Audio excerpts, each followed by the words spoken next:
بسم اللہ الرحمن الرحیم۔ جنات کے جنازے کا ایک سچا واقعہ۔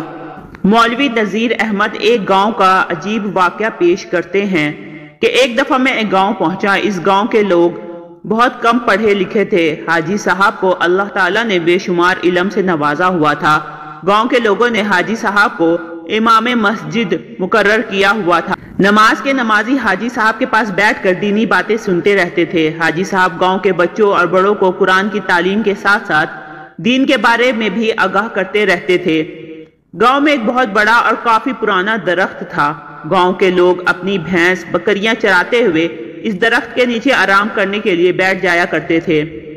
حاجی صاحب کے پاس بھی بکریاں تھیں اور وہ بھی بکریاں چراتے ہوئے درخت کے نیچے بیٹھ کر دین کی باتیں کرتے رہتے تھے۔ حاجی صاحب ایک بڑے نیک اور خدا ترس انسان تھے۔ وہ ہر وقت اللہ تعالیٰ کی یاد میں وقت گزارتے تھے۔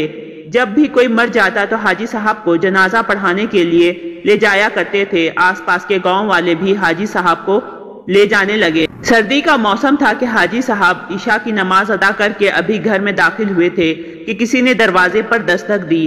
حاجی صاحب نے دروازہ کھولا تو دیکھا کہ 3 بزرگ کھڑے ہیں۔ ان بزرگوں میں سے ایک شخص نے پوچھا، حاجی صاحب کا گھر یہی ہے؟ حاجی صاحب نے جواب میں ہاں کہا۔ انہوں نے کہا، حاجی صاحب ہمارے ایک بھائی کا وصال ہو گیا ہے، آپ آ کر اس کا نماز جنازہ پڑھا دیجئے گا۔ جنازہ بالکل تیار ہے، ہم نے نہلا کر میت کو کفن پہنا دیا ہے۔ حاجی صاحب نے جواب دیتے ہوئے کہا کہ مرنے والا کبھی مجھ سے ملا تھا؟ کیا وہ مجھ سے کبھی مل چکا ہے؟ ان میں سے ایک شخص کہنے لگا، حاجی صاحب میرا فوت ہونے والا بھائی آپ سے دین کی باتیں سیکھا کرتا تھا۔ حاجی صاحب کو ان کا باتیں کرنے کا انداز عجیب سا لگ رہا تھا۔ ان میں سے ایک شخص حاجی صاحب سے مسلسل باتیں کر رہا تھا، دوسرے دونوں چپ چاپ کھڑے تھے۔ حاجی صاحب نے کہا، ذرا ٹھہر جاؤ، میں کپڑے تبدیل کر آتا ہوں، پھر چلتے ہیں۔ وہ شخص آگے اور حاجی صاحب ان کے پیچھے پیچھے چل پڑے۔ چلتے چلتے گاؤں سے باہر چلے گئے۔ وہ کافی تیز چل رہے تھے کہ حاجی صاحب کو ان کے ساتھ چلنے میں مشکل پیش آ رہی تھی۔ وہ گاؤں سے کافی دور جا چکے تھے۔ حاجی صاحب نے کہا، کیا تم کو گاؤں کے راستوں کا ٹھیک طریقے سے پتہ ہے؟ آپ جس جگہ جا رہے ہو یہاں تو پورا علاقہ سنسان ہے، یہاں پر ایک سنسان گھاٹی ہے۔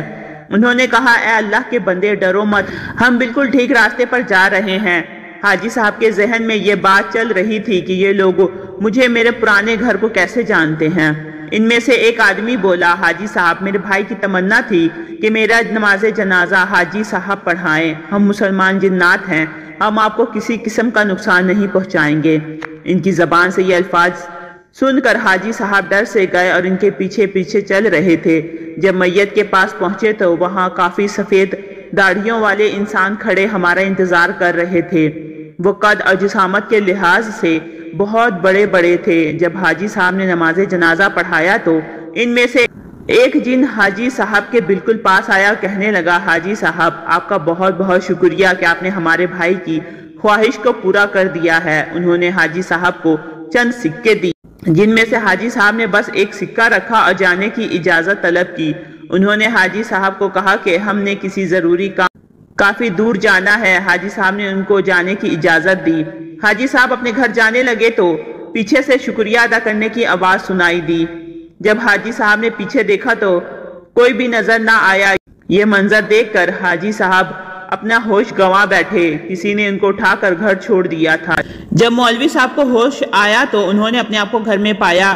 جب مولوی صاحب کو سکے کی یاد آئی تو انہوں نے اس کو نکالا تو وہ ہیرا تھا۔ اللہ تعالیٰ سے دعا ہے کہ اللہ تعالیٰ ہم سب کو شیطانوں کے دھوکے سے دور رکھے، آمین یا رب العالمین۔ اس طرح کی مزید انفارمیٹیو ویڈیو کے لیے میرے چینل کو لائک اور سبسکرائب کریں۔ ملتے ہیں نیکسٹ ویڈیو میں، رکھیے گا اپنا بہت سا خیال۔ اللہ حافظ۔